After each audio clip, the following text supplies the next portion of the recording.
കോൺഗ്രസ് പ്രവർത്തകൻ എം ബഷീറിന്റെ മരണത്തിൽ അസ്വാഭാവികതയുണ്ടെന്നും സംശയങ്ങൾ ദൂരീകരിക്കാൻ പോലീസ് ആവശ്യമായ നടപടികൾ സ്വീകരിക്കണമെന്നും കോൺഗ്രസ് പാവർട്ടി മണ്ഡലം കമ്മിറ്റി ആവശ്യപ്പെട്ടു.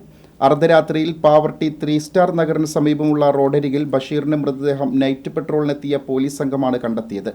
ബഷീറിന്റെ കവിളിൽ പരിക്കും മൂക്കിൽ നിന്നും ചെവിയിൽ നിന്നും രക്തം വാർന്നൊഴുകുന്ന നിലയിലായിരുന്നു എന്നത് ദുരൂഹത വർദ്ധിപ്പിക്കുന്നു. സമീപത്തെ CCTV ക്യാമറകൾ ഉൾപ്പെടെ പരിശോധിച്ച് സമഗ്ര അന്വേഷണം നടത്തി സത്യം പുറത്തു കൊണ്ടുവരണമെന്നും കോൺഗ്രസ് മണ്ഡലം പ്രസിഡന്റ് ആന്റോ ലിജോ ആവശ്യപ്പെട്ടു. ഇന്ത്യൻ നാഷണൽ കോൺഗ്രസിന്റെ പാവർട്ടി മണ്ഡലത്തിലെ സജീവ പ്രവർത്തകനായിരുന്ന ശ്രീ എം ബഷീർ മരണമടഞ്ഞെന്ന് 3 ദിവസം കഴിയുകയാണ്. അദ്ദേഹത്തിന്റെ മൃതദേഹം റോഡ് സൈഡിൽ വീണിടക്കുന്നതായിട്ട് പോലീസുകാരാണ് കണ്ടെത്തിയത്. അദ്ദേഹത്തെ അതിൻ്റെ ശരീരം ആശുപത്രിയിലെത്തിച്ചത്.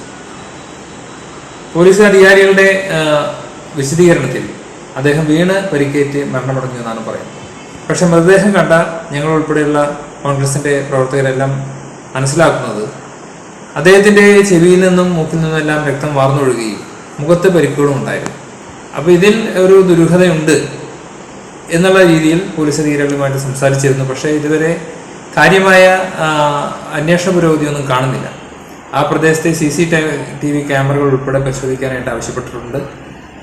വിശദമായ അന്വേഷണം നടത്തി ഇദ്ദേഹത്തിൻ്റെ മരണത്തിന് പിന്നിൽ എന്തെങ്കിലും ദുരൂഹതയുണ്ടോ എന്ന് നിരവധി കേസുകളിലെ വാദിയും സാക്ഷിയുമാണ് മരണപ്പെട്ട ബഷീർ. സംഭവം നടന്ന 3 സ്റ്റാർ നഗറിന്റെ പരിസരത്തെ CCTV ക്യാമറകൾ പ്രവർത്തിച്ചിരുന്നില്ല എന്നാണ് പോലീസ് പറയുന്നത്. പോസ്റ്റ്മോർട്ടം റിപ്പോർട്ട് ലഭിച്ചെങ്കിൽ മാത്രമേ കൂടുതൽ കാര്യങ്ങളിലേക്ക് കടക്കുകയുള്ളൂ എന്നാണ് ഉദ്യോഗസ്ഥരിൽ നിന്ന് അറിയാൻ കഴിഞ്ഞതെന്നും അന്വേഷണം എത്രയും വേഗം നടത്താനുള്ള ജാഗ്രത പോലീസ് കാണിക്കണമെന്നും കോൺഗ്രസ് പാവർട്ടി മണ്ഡലം കമ്മിറ്റി ആവശ്യപ്പെട്ടു.